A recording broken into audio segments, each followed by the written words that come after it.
Chapitre 24. L'extraction du maître. Dans la chambre à coucher de Volande, tout était redevenu comme avant le bal. Volande, vêtu de sa chemise, était assis sur le lit, et la différence était que non seulement Ella ne lui massait plus la jambe, mais que sur la table, où l'on avait joué aux échecs, elle mettait le couvert pour le dîner. Korofief et Azazello, débarrassés de leur frac, étaient assis à la table, et naturellement ils étaient avec le chat, qui lui n'avait pas voulu se défaire de sa cravate, même si cette cravate était devenue une guenille des plus immondes. Marguerite, chancelante, s'approcha de la table et s'y appuya. Alors Volande la fit approcher, et, comme la première fois, lui fit signe de venir s'asseoir à côté de lui. « Alors, on vous a épuisé ?» demanda Volande. « Oh non, messire, » répondit Marguerite, mais d'une voix à peine audible. « Noblesse oblige, » fit observer le chat, et il versa à Marguerite une espèce de liquide transparent dans un verre à vin. « C'est de la vodka ?» demanda faiblement Marguerite. Le chat indigné fit un bond sur sa chaise. « Voyons, ma reine, » râla-t-il, « est-ce que je pourrais me permettre de servir de la vodka à une dame? C'est de l'alcool pur. » Marguerite sourit et fit une tentative pour repousser le verre. « Buvez sans crainte, » dit Volande, et Marguerite prit aussitôt le verre. « Et là, assieds-toi, » ordonna Volande, et il expliqua à Marguerite. « La nuit de la pleine lune est une nuit de fête, et je dîne dans la compagnie restreinte de mes proches et de mes serviteurs. Et donc, comment vous sentez-vous?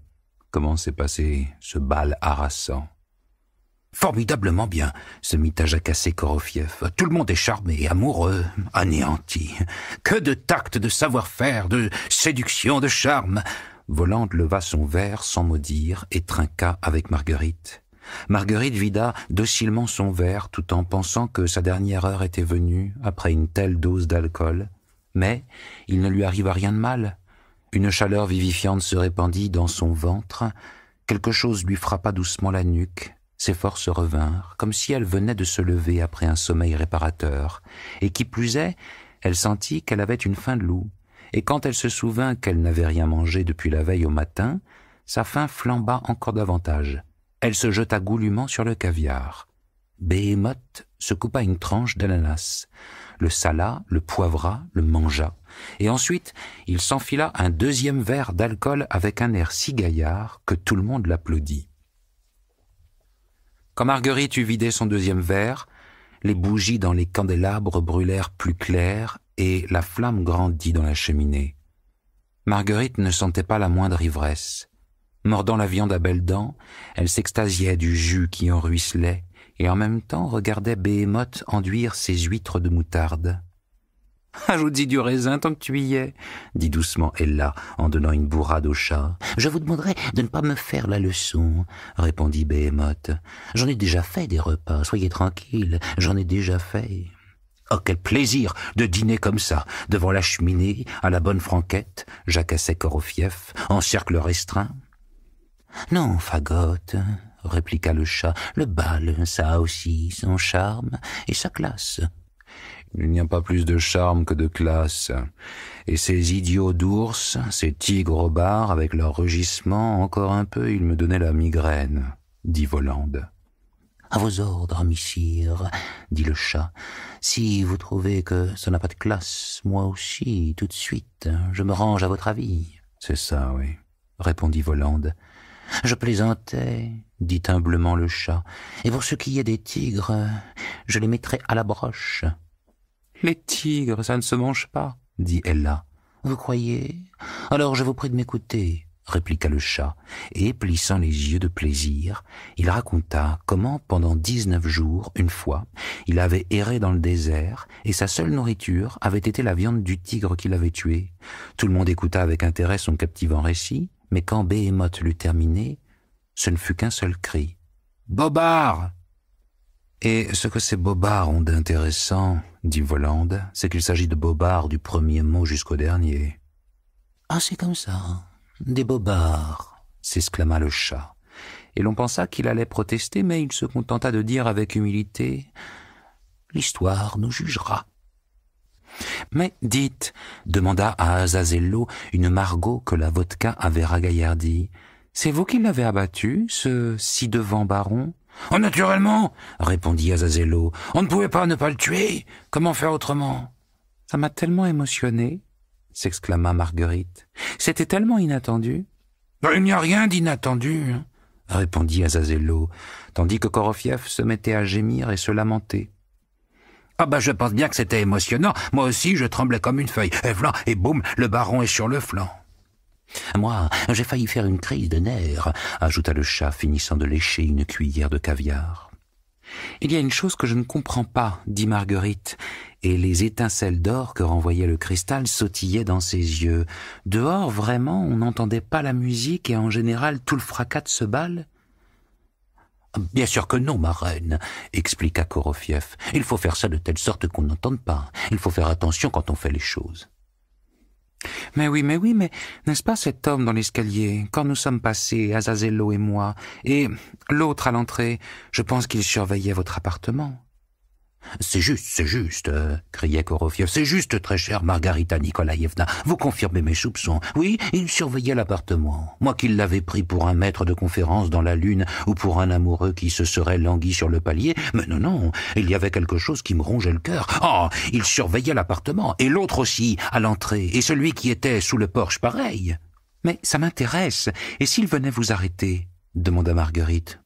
C'est sûr qu'ils viendront, charmante reine, c'est sûr, répondit Korofiev. Je le sens dans mon cœur qu'ils viendront. Pas tout de suite, bien sûr.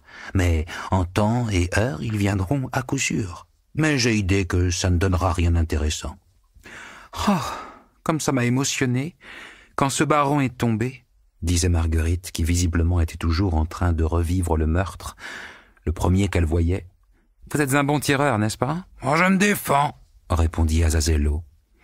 Et à combien de pas? Demanda Marguerite à Azazello, ce qui n'était pas une question très claire. Ça dépend sur quoi, répondit Azazello, pragmatique.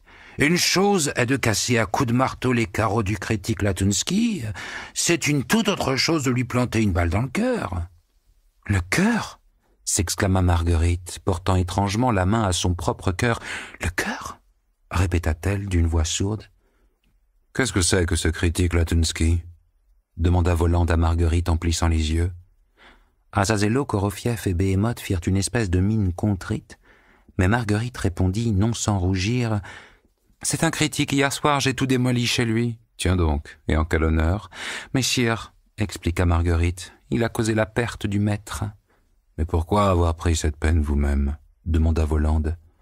« Moi, permettez-moi, messire, s'écria joyeusement le chat en bondissant. « Mais reste donc tranquille, grogna Azazello en se levant. « Je vais y faire tour moi-même. »« Non, s'écria Marguerite, non, je vous en supplie, il ne faut pas. »« Comme vous voulez, répondit Volande, tandis qu'Azazello se rasseyait. « Oh donc, en étions-nous, très précieuse reine Margot ?» demanda Korofiev. « Ah oui, au cœur, le cœur, il nous le troue. » Korofiev tendit son long doigt en direction d'Azazello. « Où vous voulez, au choix, l'oreillette ou un ventricule ?» Marguerite mit un temps à comprendre, et ayant compris, elle s'écria étonnée. « Mais ça ne se voit pas ?»« Mais ma chère, jacassait Korofiev, c'est ça le truc, que ça ne se voit pas, tout le sel est là.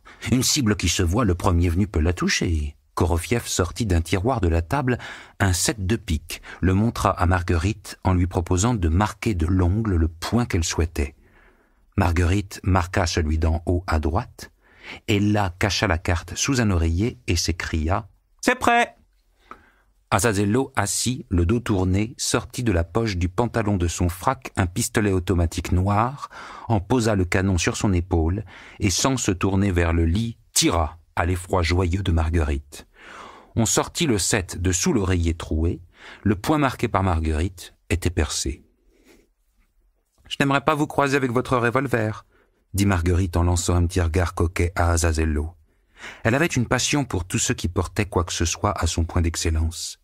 « Précieuse reine, » s'égosilla Korofiev, « je ne recommande à personne de le croiser, même sans son revolver. Je vous donne ma parole d'honneur d'ancien chanteur et maître de chœur que personne n'aurait lieu de s'en féliciter. » Le chat s'était renfrogné depuis l'expérience du tir, et il déclara soudain « Je vous bats, le record du 7. » Azazello grommela une réponse, mais le chat s'obstina et demanda non pas un revolver, mais 2. Azazello sortit un 2e revolver de la 2e poche arrière de son pantalon, et non sans une grimace de mépris le tendit au vantard en même temps que le premier. On marqua 2 points sur le 7. Le chat mit des heures à se préparer, en tournant le dos à l'oreiller. Marguerite attendait, les mains plaquées sur les oreilles, et regardait la chouette qui somnolait sur le rebord de la cheminée. Le chat tira des 2 revolvers, et là poussa un cri, la chouette, tuée net, tomba de la cheminée, et la pendule cassée s'arrêta. Et là, qui avait une main en sang, agrippa en hurlant la fourrure du chat, lequel, en réponse, agrippa ses cheveux, et ne formant plus qu'une seule boule, ils roulèrent tous 2 à terre. Une des coupes tomba de la table et se brisa.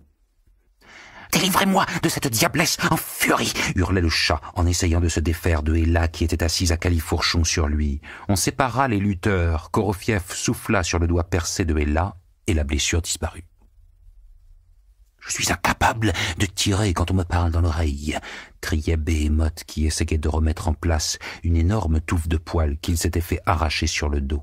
« Je parie, » dit Volande en souriant à Marguerite, que c'est exprès qu'il nous a joué ce tour. Il se défend comme tireur. Ella et le chat se réconcilièrent, et en signe de réconciliation, échangèrent un baiser. On sortit la carte de sous l'oreiller, on vérifia. Pas un seul point, à part celui qui avait été percé par Azazello, n'avait été touché. « C'est une chose impossible !» affirmait le chat en fixant à travers la carte la lumière du candélabre. Le joyeux dîner continuait. Les bougies fondaient sur les candélabres. Des vagues de chaleur sèche et parfumée provenant de la cheminée se diffusaient dans la pièce. Marguerite, rassasiée, éprouva soudain une sensation de béatitude. Elle regardait les anneaux gris du cigare d'Azazello flotter vers la cheminée et le chat qui les attrapait à la pointe de son épée. Elle ne voulait pas partir, même si, d'après ses calculs, il se faisait tard. Visiblement, il devait être aux environs de 6 heures du matin. Profitant d'une pause, Marguerite s'adressa à Volande et dit timidement « Je crois qu'il faut que j'y aille, il se fait tard. »« Où courez-vous ainsi ?» demanda poliment mais assez sèchement Volande. Les autres gardèrent le silence, feignant d'être captivés par les anneaux de fumée du cigare. « Oui, il faut que j'y aille », répéta Marguerite totalement déconcertée par ce ton, et elle se retourna comme si elle cherchait un manteau ou une cape. Sa nudité la gêna soudain. Elle se leva de table. Volande, sans rien dire, prit sur son lit sa vieille robe de chambre usée et Korofief la jeta sur les épaules de Marguerite. « Je vous remercie, messire, » dit Marguerite d'une voix à peine audible, et elle interrogea des yeux. Celui-ci répondit par un sourire poli et indifférent. Une angoisse noire serra soudain le cœur de Marguerite. Elle se sentit trahie. Personne, visiblement, n'avait eu l'intention de lui offrir la moindre récompense pour le service qu'elle avait rendu au bal, et personne ne la retenait. Et néanmoins, il était parfaitement clair qu'une fois sortie d'ici, elle n'avait plus nulle part où aller. L'idée soudain qu'elle allait devoir retourner dans l'hôtel particulier la fit intérieurement éclater de désespoir, à moins de demander elle-même, comme Azazello en tentateur le lui avait suggéré au parc Alexandre. « Non, pour rien au monde, se dit-elle. « Au revoir, messire », prononça-t-elle à voix haute, tandis qu'en elle-même, elle se disait « Il faut que je sorte d'ici. Je vais jusqu'au fleuve et je me noie. »« Rasseyez-vous », dit soudain Volande, d'un ton sans appel. Marguerite changea d'expression et se rassit. « Peut-être y a-t-il quelque chose que vous voudriez me dire en guise d'adieu ?»« Non, rien, messire, » répondit fièrement Marguerite. « Si ce n'est que si vous avez besoin de moi, je serai heureuse de faire tout ce qu'il vous plaira. Je ne suis pas fatiguée du tout, et je me suis beaucoup amusée au bal. Et donc, s'il avait dû se poursuivre, j'aurais volontiers présenté mon genou aux hommages de milliers de pendus et d'assassins. » Marguerite regardait Volande comme à travers un voile. Ses yeux se remplissaient de larmes. « C'est juste, vous avez absolument raison, » cria Volande d'une voix grave et terrible. « C'est ce qu'il faut. C'est ce qu'il faut !» reprit, comme en écho, la suite de Volande. « Nous vous avons mis à l'épreuve, » dit Volande. « Vous ne demandez jamais rien à personne, rien et jamais, surtout à ceux qui sont plus puissants que vous. Qu'ils proposent et qu'ils donnent d'eux-mêmes. Rasseyez-vous, femme fière. Volande arracha la lourde robe de chambre des épaules de Marguerite, et une nouvelle fois, elle se retrouva à côté de lui sur le lit. « Et donc, Margot, poursuivit Volande, adoucissant sa voix, que voulez-vous pour avoir été l'hôtesse de mon bal? Que désirez-vous pour être restée nue tout le temps qu'il a duré?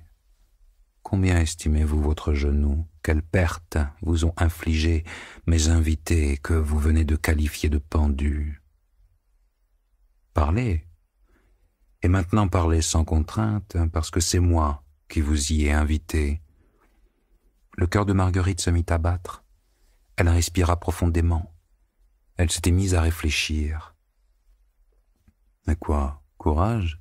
l'encourageait Volande. « Éveillez votre fantaisie, éperonnez-la. Déjà, rien que le fait d'avoir assisté à l'assassinat de cette fripouille de baron mérite dédommagement, surtout de la part d'une femme. » Eh bien, Marguerite eut le souffle coupé.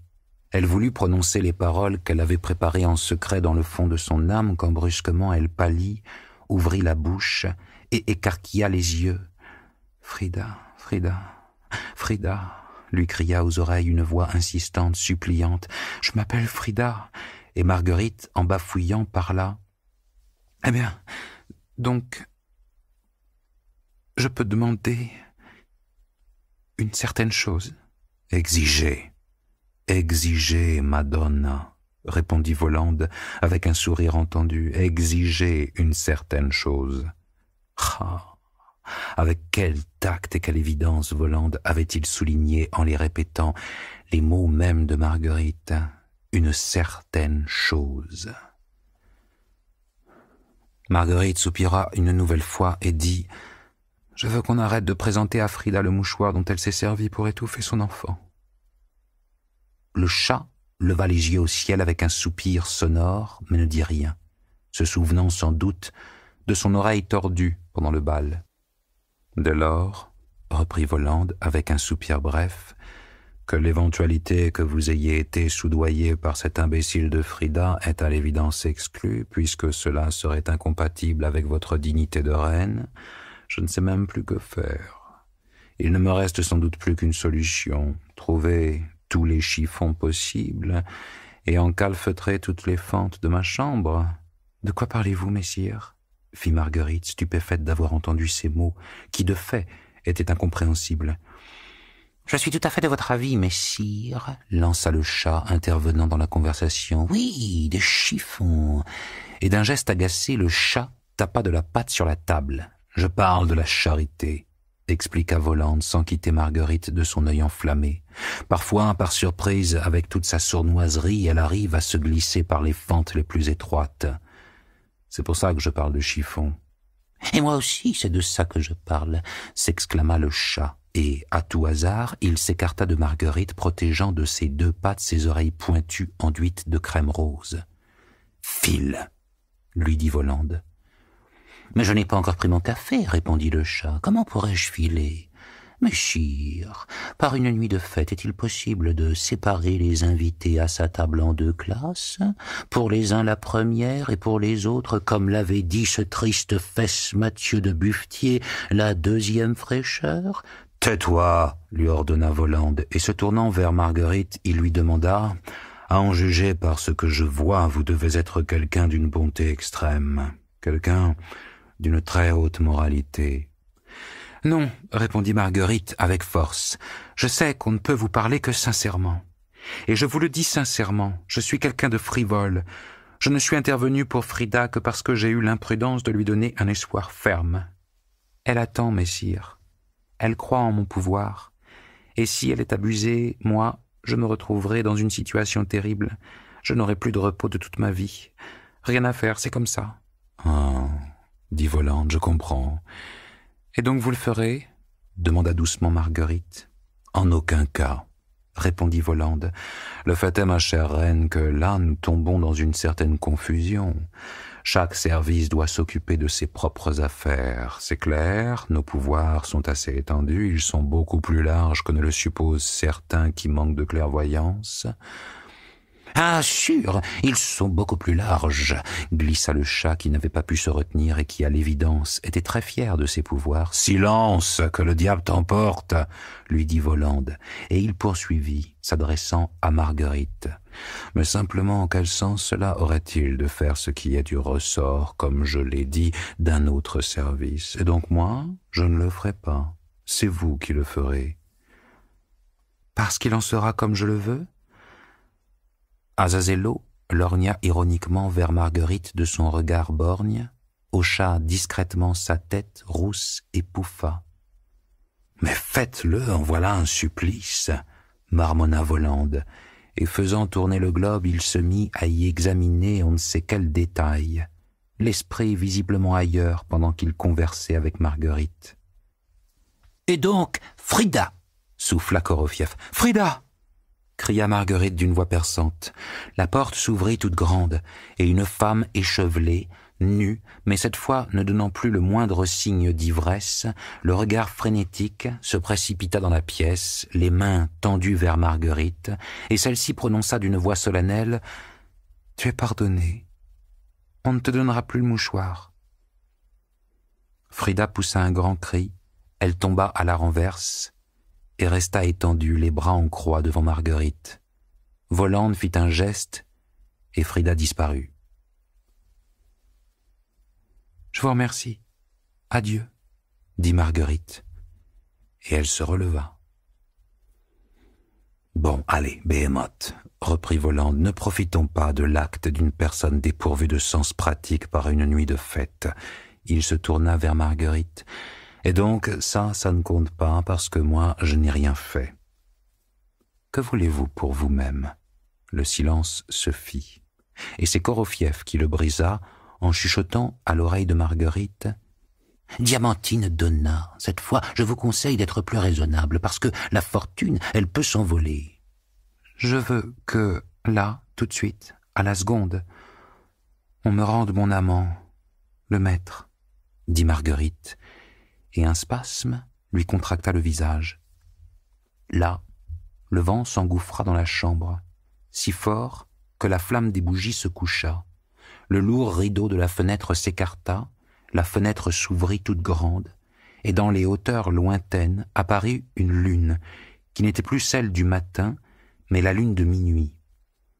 Un voile verdâtre de lumière nocturne tomba depuis le rebord de la fenêtre s'allongeant sur le plancher, et l'on y vit apparaître ce visiteur nocturne d'Ivanouchka qui s'était qualifié de maître. Il portait ses habits d'hôpital, son peignoir, ses mules et son petit chapeau qu'il ne quittait jamais. Son visage mal rasé était parcouru de tiques. Il posait des regards déments, terrorisés sur les flammes des bougies, et les flots de la lune bouillonnaient autour de lui. Marguerite le reconnut à l'instant. Elle poussa un sanglot, leva les bras et accourut vers lui. Elle lui embrassait le front, les lèvres, se pressait contre sa joue piquante, et ses larmes, qu'elle avait si longtemps retenues, ruisselaient à présent sur ses joues. Elle ne prononçait qu'un seul mot, le répétant d'une façon absurde. « Toi, toi, toi. » Le maître la repoussa légèrement et dit d'une voix sourde. « Ne pleure pas, Margot, ne me torture pas. Je suis gravement malade. » Il agrippa le rebord de la fenêtre comme s'il s'apprêtait à sauter dessus et à s'enfuir. Il eut un rictus examinant ceux qu'il voyait assis devant lui et s'écria « J'ai peur, Margot. Mes hallucinations me reprennent. » Les sanglots étouffaient Marguerite.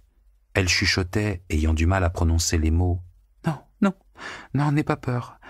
Je suis avec toi, je suis avec toi. » Korofief, prestement et sans qu'on le remarque, plaça une chaise derrière le maître, qui s'y laissa tomber, tandis que Marguerite, s'y jetée à genoux, se serrait contre les flancs du malade et se figeait ainsi. Dans son trouble, elle n'avait pas remarqué que sa nudité avait comme soudain disparu. Elle portait à présent une cape de soie noire. Le malade baissa la tête et fixa sur le plancher son regard noir et maladif. « Oui, » dit Volande, après un temps de silence, « ils l'ont bien arrangé. » Il ordonna à Korofief. « Chevalier, donne à boire à cet homme, tiens. » Marguerite implora le maître d'une voix tremblante. « Bois, bois, Tu as peur? Non, non, crois-moi, ils vont t'aider. » Le malade prit le verre et en but le contenu, mais sa main trembla et le verre vide se cassa à ses pieds. « Ah, ça porte bonheur, chuchota Korofiev à Marguerite. « Regardez, il revient déjà à lui. » De fait, le regard du malade était devenu moins farouche et moins inquiet. « Mais c'est toi, Margot ?» demanda l'hôte lunaire. « N'en doute pas, c'est moi, » répondit Marguerite. « Encore, » ordonna Volande. Après que le maître eut vidé le deuxième verre, ses yeux reprirent vie et parurent doués de raison. « Ah, là c'est mieux, » dit Volande en plissant les yeux. « Maintenant on peut parler. Qui êtes-vous » ? « Maintenant, je suis personne, » répondit le maître, et un sourire déforma son visage. « D'où venez-vous en ce moment ?»« De la maison de la douleur, je suis un malade mental, » répondit le nouveau venu. Ces mots, Marguerite fut incapable de les supporter et se remit à pleurer. Et puis, elle s'essuya les yeux et s'écria « Des mots affreux, des mots affreux. Il est un maître, messieurs, je vous préviens, guérissez-le, il le mérite. » « Vous savez avec qui vous parlez en ce moment ?» demanda Volande à celui qui venait d'arriver. « Chez qui vous vous trouvez ?»« Je le sais, » répondit le maître. « Mon voisin à l'asile était ce gamin, Ivan sans logis. Il m'a parlé de vous. »« Mais oui, » répliqua Volande, « j'ai eu le plaisir de rencontrer ce jeune homme aux étangs du Patriarche. Il a failli me rendre fou moi-même en essayant de me prouver que je n'existais pas, mais vous, au moins, vous le croyez que je suis vraiment moi-même. »« Je suis bien forcé de le croire, » dit le nouveau venu, « même si, bien sûr, il aurait été beaucoup plus rassurant de vous considérer comme le fruit d'une hallucination. Pardonnez-moi, » ajouta le maître, se reprenant. « Ma foi, si cela peut vous rassurer, » répondit poliment Volande. « Non, non, » fit Marguerite apeurée, et elle secoua le maître par l'épaule. « Réveille-toi, c'est vraiment lui que tu as devant toi. » Là encore, le chat intervint. « Mais moi, c'est vrai que j'ai l'air d'une hallucination. Observez mon profil au clair de lune. » Le chat se plaça dans le rayon de lune et voulut encore dire quelque chose, mais on lui demanda de se taire. Et après avoir répondu « C'est bon, je suis prêt à me taire. Je serai une hallucination muette. » Et il se tut. « Mais dites-moi, pourquoi Marguerite vous appelle-t-elle le maître ?» demanda Volande. L'autre eut un ricanement et dit « C'est une faiblesse excusable. Elle se fait une trop haute idée du roman que j'ai écrit. »« Un roman sur quoi ?»« Un roman sur Ponce Pilate. » Là, à nouveau, la langue des flammes se mit à chanceler et à sauter. La vaisselle tinta. Volande éclata d'un rire de tonnerre, mais ce rire n'effraya et n'étonna personne. Béhémoth, allait savoir pourquoi, applaudit. « Sur quoi, sur qui ?» reprit Volande, cessant de rire. « Là, maintenant ? C'est stupéfiant. Et vous n'avez pas pu trouver un autre sujet ? Faites-moi voir. » Et Volande lui tendit sa main ouverte. « Ah, je suis désolé, mais je ne peux pas, » répondit le maître, « parce que je l'ai brûlé dans le poêle. »« Pardon ? Je ne peux pas vous croire, » répondit Volande. « Ce n'est pas possible, les manuscrits ne brûlent pas. » Il se tourna vers Béhémoth et dit « Allez, Béhémoth, fais voir ce roman. » Le chat, à l'instant, bondit de sa chaise, et tout le monde vit qu'il était assis sur une grosse pile de manuscrits. En s'inclinant, il donna à Volande l'exemplaire du dessus. Marguerite se mit à trembler et s'écria de nouveau, bouleversée jusqu'aux larmes « Le voilà, le manuscrit, le voilà !» Elle s'élança vers Volande et ajouta en extase « Tout-puissant, tout-puissant !» Volande prit le manuscrit qui lui était tendu, le retourna, le mit de côté, et sans rien dire, sans sourire, fixa le maître. Mais lui allait savoir pourquoi, il retomba dans son angoisse, et s'adressant à la lune lointaine, tout secoué de frissons, il marmonna « Même la nuit, avec la lune, je n'ai pas de repos. Pourquoi est-ce qu'on m'a dérangé ? Oh Dieu !» Marguerite s'accrocha au peignoir d'hôpital, se serra contre lui, et, elle aussi, angoissée, tout en larmes, se mit à marmonner « Mon Dieu, mais pourquoi est-ce que le médicament ne t'aide pas ? Ce n'est rien, ce n'est rien, ce n'est rien, chuchotait Korofief en s'agitant auprès du maître. Ce n'est rien, encore un petit verre, et je trinque avec vous. Et ce petit verre, il fit comme un clin d'œil, il brilla à la lumière de la lune, et il aida ce petit verre. On fit à nouveau asseoir le maître, et le visage du malade prit une expression sereine. « Bon, maintenant tout est clair, » dit Volande, et il tapa de son long doigt sur le manuscrit. « Parfaitement clair, » confirma le chat, oubliant sa promesse d'être une hallucination muette. « Maintenant, la ligne principale de cet opus, je la vois comme si je l'avais faite. Qu'est-ce que tu dis, Azazello ?» fit-il, se tournant vers Azazello, qui gardait le silence. « Oh, je dis, » grogna celui-ci, « que ce ne serait pas mal de te noyer. »« Oh, sois charitable, Azazello, » lui répondit le chat, « et ne va pas donner des idées à mon souverain. Crois-moi, toutes les nuits, je t'apparaîtrai en tenue lunaire, comme le pauvre maître. Je te ferai des signes de tête, et je t'inviterai à me suivre. Quel effet ça te ferait alors, Azazello ?»« Bon, Marguerite, » intervint Volande, reprenant la conversation. « Dites-moi, c'est tout ce qu'il vous faut. » Les yeux de Marguerite s'enflammèrent, et elle se tourna vers Volande comme pour lui faire une supplique. « Vous me permettez de lui parler un peu à l'oreille ?» Volande hocha la tête, et Marguerite, se penchant à l'oreille du maître, lui chuchota quelque chose. On l'entendit répondre « Non, c'est trop tard. Je n'attends plus rien de la vie, sinon te voir. Mais je te le conseille encore une fois, laisse-moi. Tu te perdras avec moi. »« Non, je ne te laisserai pas, » répondit Marguerite, et elle s'adressa à Volande. « Je demande qu'on nous ramène dans le sous-sol de la ruelle sur l'Arbat, et que la lampe s'allume et que tout redevienne comme avant. » Ici, le maître éclata de rire et prenant entre ses mains la tête de Marguerite, dont les boucles s'étaient depuis longtemps défaites, il dit « N'écoutez pas cette pauvre femme, messire. Ce sous-sol, depuis longtemps, il est occupé par quelqu'un d'autre, et de toute façon, ça n'existe pas, que tout redevienne comme avant. » Il posa sa joue contre la tête de son ami, serra Marguerite dans ses bras et se mit à marmonner. « Ma pauvre chérie, ma pauvre, ça n'existe pas, vous dites, » dit Volande. « C'est vrai, mais nous allons essayer. » Et il dit « Azazello ». Aussitôt on vit tomber du plafond un citoyen égaré et proche de la folie, vêtu de ses seuls sous-vêtements, mais avec, allez savoir pourquoi, une valise à la main et une casquette sur la tête. De peur, cet homme tremblait et se ratatinait. « Mogaritch » demanda Azazello à celui qui venait de tomber du ciel. « Alors ici, Mogaritch » répondit ce dernier, secoué de tremblement.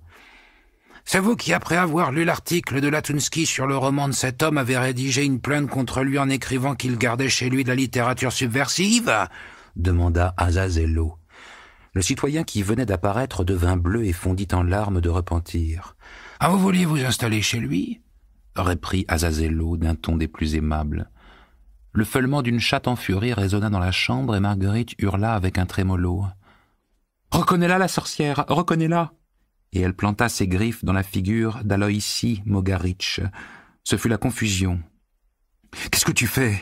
cria le maître avec douleur. « Margot, ne te déshonore pas !»« Je proteste, ce n'est pas un déshonneur !» hurlait le chat. C'est Korofief qui tira Marguerite en arrière. « J'ai installé une baignoire !» criait claquant des dents un Mogaritch en sang et terrorisé. Il se mit à raconter n'importe quoi. Rien que la pâture, au sulfate de chaux. « Bah, c'est très bien que tu aies installé une baignoire !» dit Azazello approbateur. « Il a besoin de prendre des bains !» Et il cria « Dehors !» Alors Mogaritch se retrouva cul par-dessus tête expulsé hors de la chambre de Volande par la fenêtre ouverte. Le maître écarquilla les yeux et chuchota « Ça n'empêche, c'est encore plus fort que ce que racontait Ivan. » Totalement sidéré, il regardait autour de lui et finit par demander au chat « Mais, pardonnez-moi, c'est toi, c'est vous ?»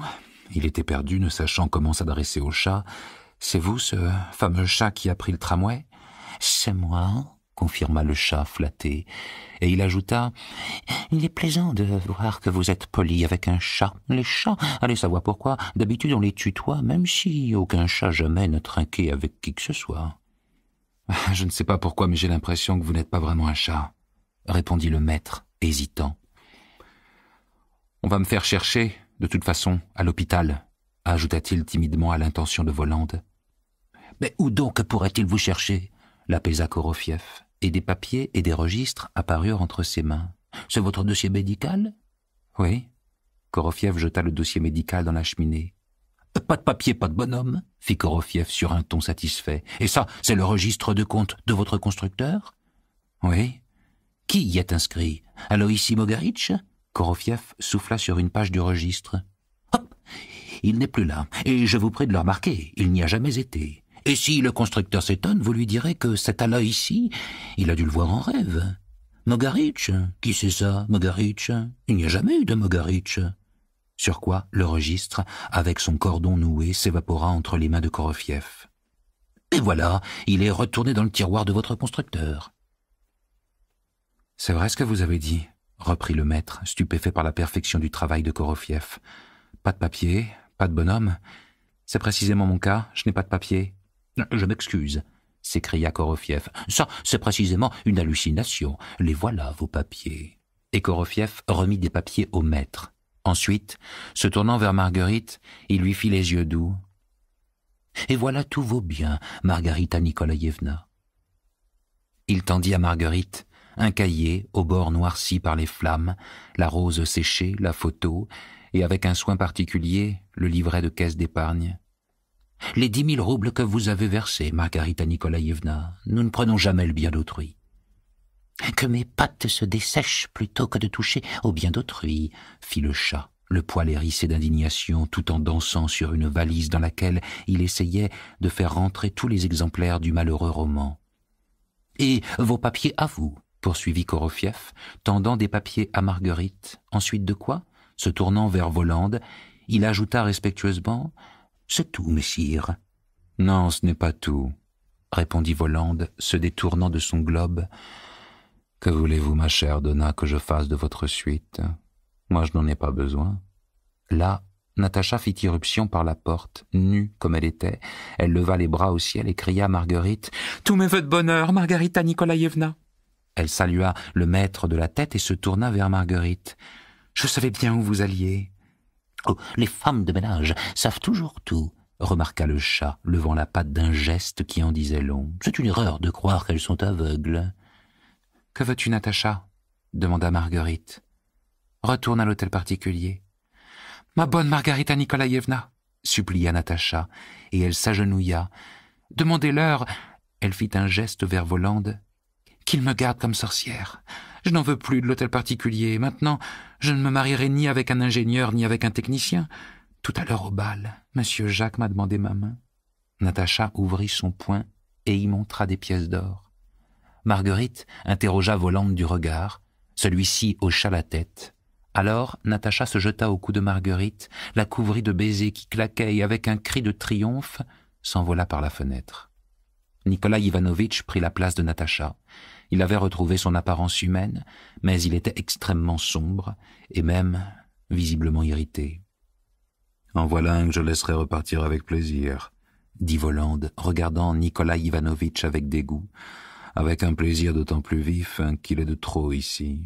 « Je vous demande, et j'insiste, qu'on me délivre un certificat, » fit Nikolai Ivanovitch avec des regards farouches mais extrêmement décidés, « sur la façon dont j'ai passé la nuit dernière. »« Dans quel but ?» demanda le chat d'une voix rauque. « Dans le but de le présenter à la milice et à mon épouse, » dit fermement Nikolai Ivanovitch.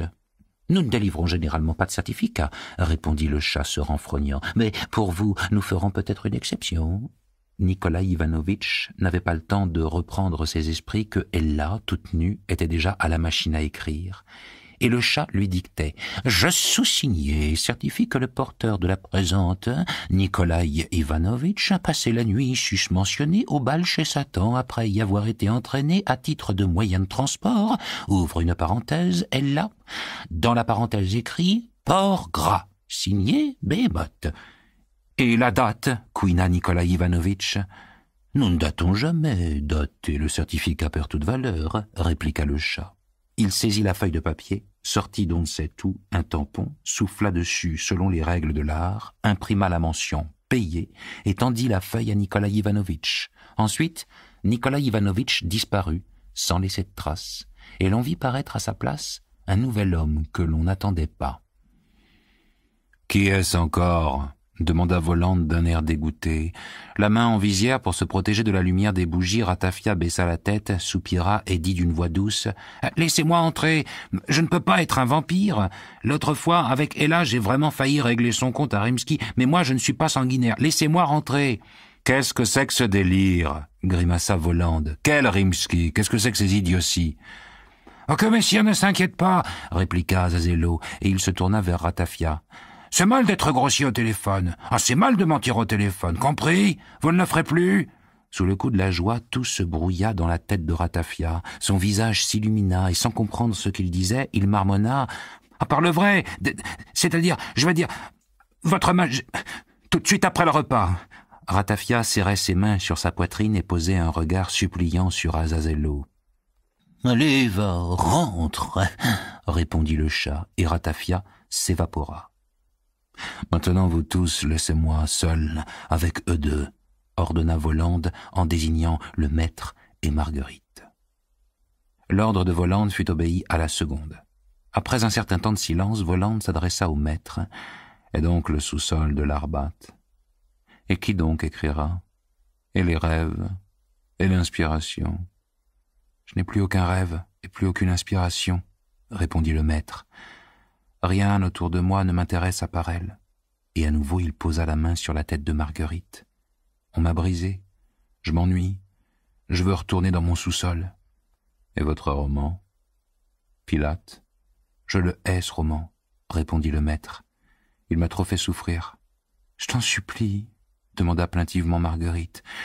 Ne dis pas ça. Pourquoi tu me tortures? Tu sais bien que j'ai mis toute ma vie dans ton travail. Marguerite ajouta encore, s'adressant à Volande, « Ne l'écoutez pas, messire. Il est trop épuisé. » « Mais il faut bien décrire quelque chose, non ?» dit Volande.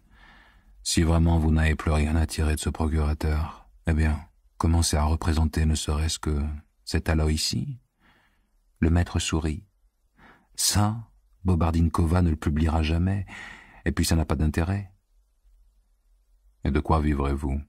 Vous serez dans la misère. »« Volontiers. »« Volontiers, » répondit le maître. Il attira à lui Marguerite, l'enlaça et ajouta « Elle retrouvera ses esprits. Elle me quittera. »« Je ne pense pas, » dit Volande entre ses dents.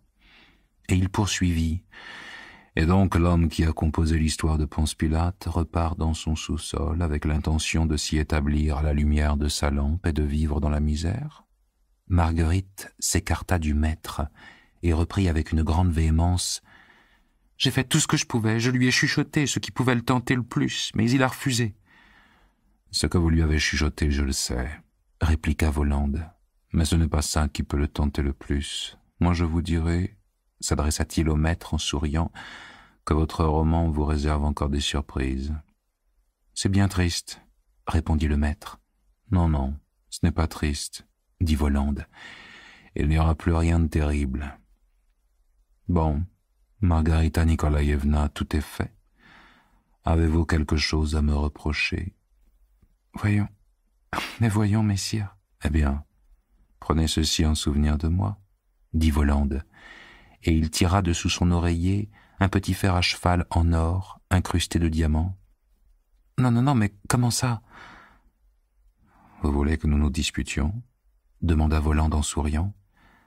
Marguerite, comme sa cape n'avait pas de poche, rangea le fer à cheval dans une serviette de table qu'elle noua. Là, quelque chose la sidéra. Elle venait de lancer un coup d'œil par la fenêtre, où la lune brillait, et elle dit « Ce que je ne comprends pas, comment se fait-il?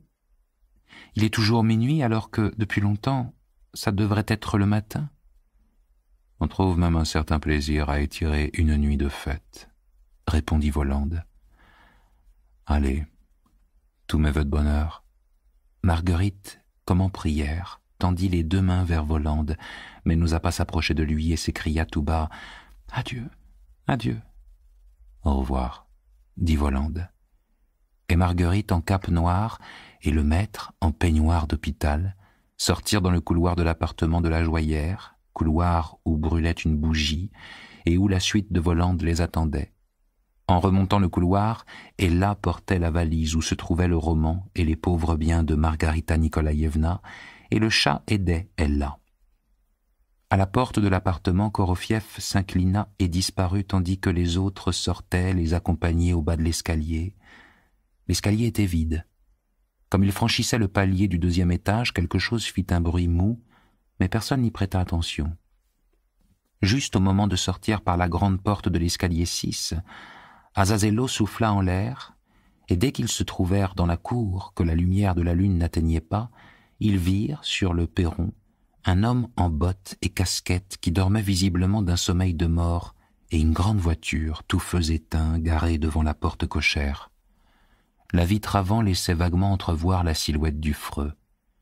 Il s'apprêtait à y prendre place, quand Marguerite, au désespoir, mais d'une voix étouffée, s'exclama « Mon Dieu, j'ai perdu le fer à cheval !»« Installez-vous dans la voiture, » dit Azazello, « et attendez-moi. Je reviens tout de suite, juste le temps de voir ce qui s'est passé. » Et il retourna dans l'escalier de l'immeuble. Voilà ce qui s'était passé. Juste avant la sortie de Marguerite, du maître et de ceux qui les accompagnaient, on avait vu sortir de l'appartement 48, qui se trouvait juste en dessous de celui de la joaillère, une femme toute sèche, tenant un bidon et un sac à la main. C'était la fameuse Anouchka, qui le mercredi, pour le malheur de Berlioz, avait renversé son huile devant le tourniquet. Personne ne savait, et sans doute ne saura jamais ce que faisait cette femme à Moscou, et quels étaient ses moyens d'existence. Tout ce qu'on savait d'elle, c'est qu'on pouvait la voir de jour, tantôt avec un bidon, tantôt avec un sac, tantôt avec un sac et un bidon, soit au kiosque à pétrole, soit au marché, soit dans une entrée d'immeuble, soit dans l'escalier, et le plus souvent, dans la cuisine de l'appartement numéro 48, où habitait cette Anouchka. Ce qu'on savait en outre, et surtout, c'est que partout où elle se trouvait, où elle apparaissait, aussitôt un scandale éclatait, et qu'en outre, elle portait un surnom. La peste. Cette Anouchka, la peste, se levait, allez savoir pourquoi, aux aurores, et ce jour-là, quelque chose l'avait tirée du lit, même avant l'aurore, entre minuit et 1h du matin. La clé tourna dans la serrure, le nez d'Anouchka passa par l'entrebâillement, puis ce fut elle qui en sortit tout entière. Elle claqua la porte, et avait déjà l'intention de se rendre on ne sait où, quand la porte claqua sur le palier du dessus. Quelqu'un dégringola dans l'escalier, et tombant sur Anouchka, la bouscula si fort qu'elle se cogna la nuque contre le mur. « Où ça que le diable te pousse comme ça, juste en caleçon ?» glapit Anouchka en se frottant la nuque. L'homme, en sous-vêtements, mais une valise à la main et coiffé d'une casquette, répondit les yeux fermés d'une voix farouche et endormie à Anouchka. « Le chauffe-bain, le sulfate de chaux, rien que le faire les peintures, ce que ça coûtait ?» Et éclatant en sanglots, il aboya. « Dehors !» Là, il se jeta non pas plus bas dans l'escalier, mais à l'inverse plus haut, là où le pied de l'économiste avait cassé un carreau de la fenêtre, et c'est par cette fenêtre que, cul par-dessus tête, il s'envola dans la direction de la cour. Anouchka en oublia sa nuque, fit un grand « Oh !» et se précipita à son tour vers la fenêtre. S'allongeant sur le ventre, elle sortit la tête par la fenêtre et s'attendit à voir sur l'asphalte de cette cour éclairée par un réverbère un homme écrasé avec sa valise. Mais sur l'asphalte de la cour, il n'y avait rien du tout. Il restait à supposer que ce dormeur étrange s'était envolé de l'immeuble comme un oiseau sans laisser derrière lui la moindre trace. Anouchka se signa et se dit « Oui, ça alors, l'appartement numéro 50, c'est pas pour rien que les gens en parlent. Oh, cet appartement !» À peine l'avait-elle pensé qu'en haut, la porte claqua encore et un deuxième type dévala les marches. Anouchka se plaqua contre le mur et vit un citoyen barbichu, à l'air tout à fait respectable, quoiqu'un peu lui semblât-il porcin, jaillir devant elle, et à l'instar du premier quitter l'immeuble par la fenêtre. Là encore, sans aucune intention de se fracasser sur l'asphalte. Anouchka en oublia le but de son expédition et resta sur le palier à se signer, pousser des « Oh !» et parler toute seule. Un troisième type sans barbiche, le visage rond et glabre, en chemise paysanne, bondit d'en haut, peu de temps après, et exactement comme les autres, s'envola par la fenêtre. Rendons cette justice à Anouchka. Elle avait l'esprit curieux, et elle décida donc d'attendre encore un peu pour voir s'il n'y aurait pas d'autres prodiges. La porte en haut s'ouvrit encore, et cette fois, C'est tout un groupe qui entreprit de descendre, mais sans courir, tranquillement comme des gens normaux. Anouchka se précipita loin de la fenêtre, redescendit vers sa porte, l'ouvrit à l'instant, se cacha derrière, et par l'entrebâillement, son œil écarquillé de curiosité se mit à luire. Un type à l'air malade, mais peut-être pas malade, disons bizarre, pâle, mal rasé, coiffé d'un petit chapeau noir et vêtu d'une espèce de peignoir, était en train de descendre les marches d'un pas mal assuré. Il était conduit avec sollicitude par une sorte de petite dame en bure noire, c'est du moins l'impression qu'eut Anouchka dans la pénombre. La petite dame, on ne savait pas si elle était pieds nus ou bien chaussée de souliers transparents, étrangers à coup sûr, et en lambeaux. Mince alors, mais tu parles, les souliers? Non mais, la petite dame, elle était toute nue? Mais oui, la bure était jetée à même la peau. Oh, cet appartement! Le cœur d'Anouchka bondissait de joie en pressentant ce qu'elle pourrait raconter à l'aube à ses voisins. Cette petite dame si bizarrement vêtue était suivie d'une autre petite dame, elle vraiment toute nue, une valise à la main, et près de la valise il y avait un énorme chat noir qui s'agitait. Anouchka faillit laisser échapper un piaillement en se frottant les yeux. Le cortège était fermé par un étranger de petite taille et boiteux, borgne d'un œil, sans veste mais en gilet de frac blanc et cravate. Toute cette compagnie passa devant Anouchka et continua de descendre. Là, quelque chose claqua sur le palier. Entendant les pas qui s'éloignaient, Anouchka, comme un serpent, se faufila dehors, posa son bidon contre le mur, s'allongea sur le palier et se mit à palper. Sa main tomba sur une petite serviette avec dedans quelque chose de lourd. Les yeux d'Anouchka faillirent sortir de leurs orbites quand elle eut défait le nœud de la serviette. Anouchka approcha l'objet précieux de ses yeux, et ses yeux, ils se mirent à brûler réellement comme d'une flamme de loup. Un ouragan se formait dans la tête d'Anouchka. « Je sais rien, j'ai rien vu. Chez mon neveu? Ou je le scie en morceaux? Les pierres, on peut les enlever. Et là, les pierres, à la pièce alors. L'une rue Petrovka, l'autre au marché Smolensky, et je sais rien, j'ai rien vu. » Anouchka cacha sa trouvaille contre son sein, saisit son bidon et s'apprêtait déjà à se glisser chez elle, remettant à plus tard son expédition en ville quand elle vit apparaître devant elle, et le diable savait d'où il avait pu surgir, ce type au poitrail blanc qui lui chuchota tout bas « Rends le petit fer à cheval et la serviettounette. » « Quel petit fer à cheval et quelle serviettounette ?» demanda Anouchka, feignant l'ignorance avec un air consommé. « Je sais rien d'aucune serviettounette, vous êtes sous-citoyen ou quoi ?» Le type au poitrail blanc, avec des doigts aussi solides qu'une barre d'autobus et aussi froid sans plus rien dire d'autre, serra le cou d'Anouchka, si fort qu'il bloqua radicalement tout accès à l'air dans sa poitrine. Les mains d'Anouchka laissèrent tomber le bidon. L'étranger en chemise tint ainsi Anouchka privée d'air pendant quelques secondes, puis desserra les doigts. Anouchka respira un grand coup et sourit. « Ah, le petit fer à cheval !» dit-elle. « Mais je vous en prie, alors, il était à vous, ce petit fer à cheval? Moi, je voyais ça, il était perdu dans sa serviette. Je l'ai ramassé exprès pour que quelqu'un n'aille pas le prendre, parce que sinon, v'lan, plus trace. » Après avoir reçu le petit fer à cheval et la serviette honnête, l'étranger se confondit en révérence devant Anouchka, lui serra la main avec force et la remercia chaleureusement en ces termes prononcés avec un accent étranger des plus marqués. « Je vous suis profondément reconnaissant, madame. Ce petit fer à cheval, c'est un souvenir auquel je tiens beaucoup. Et permettez-moi, pour l'avoir sauvé, de vous offrir 200 roubles. » Il sortit aussitôt l'argent de la poche de son gilet et le glissa dans la main d'Anouchka. Celle-ci, avec un sourire éperdu, ne cessait de s'exclamer « Oh, mille merci, merci !» Le généreux étranger franchit en une seule enjambée tout un demi-étage de la cage d'escalier et avant de disparaître complètement, il lui cria d'en bas, cette fois sans le moindre accent « Vieille sorcière, si un jour tu ramasses encore quelque chose qui ne t'appartient pas, tu le portes à la milice, tu le caches pas sous ton manteau !» Avec toutes ces aventures qui lui faisaient tourner et bourdonner la tête, Anouchka continua encore longtemps de crier machinalement « Merci, merci, merci !» Mais l'étranger avait disparu depuis belle lurette. La voiture aussi avait disparu de la cour. Après avoir restitué à Marguerite le cadeau de Volande, Azazello lui fit ses adieux, lui demanda si elle était bien installée, et là échangea un baiser bruyant avec Marguerite. Le chat lui baisa la main. L'escorte salua le maître qui s'était effondré, inerte et immobile, au fond du siège de la voiture, puis fit signe au freux et disparut dans les airs, jugeant inutile de remonter par l'escalier. Le freux alluma les phares et franchit le portail devant l'homme qui, sous le porche, dormait d'un sommeil de mort, et les feux de la grande voiture noire disparurent parmi les feux de la bruyante et insomniaque rue Sadovaya.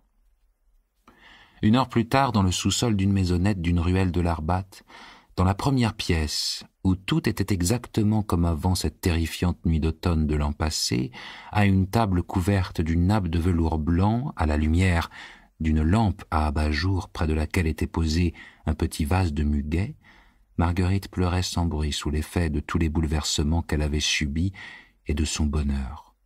Le cahier, déformé par les flammes, était posé devant elle, et à côté se trouvait la pile des cahiers intacts. La maisonnette était silencieuse. Dans la petite pièce voisine, sur le divan, couvert de son peignoir d'hôpital, le maître dormait profondément. Son souffle égal était silencieux. Après avoir pleuré tout son soûl, Marguerite ouvrit les cahiers intacts et retrouva le passage qu'elle avait relu avant son rendez-vous avec Azazello sous les murs du Kremlin. Marguerite n'avait pas sommeil. Elle caressait le manuscrit comme on caresse un chat adoré, le tournait dans ses mains, l'examinant de tous côtés, tantôt en s'arrêtant sur la page de titre, tantôt en l'ouvrant à la fin. Elle fut soudain saisie par la pensée atroce que tout cela était de la sorcellerie, que les cahiers allaient, là, maintenant, disparaître, qu'elle allait se retrouver dans la chambre à coucher de l'hôtel particulier et qu'au réveil, elle n'aurait plus qu'à aller se noyer. Mais ce fut là sa dernière pensée terrifiante, l'écho d'une longue suite d'émotions et de souffrances. Rien ne disparaissait. Le tout-puissant Voland était réellement tout-puissant, et Marguerite pouvait, autant qu'elle le souhaitait, ne fût-ce que jusqu'à l'aube, faire bruire les feuillets, les observer, les embrasser et relire ces mots. Les ténèbres venues de la Méditerranée avaient recouvert la ville que le procurateur haïssait tant. Oui, les ténèbres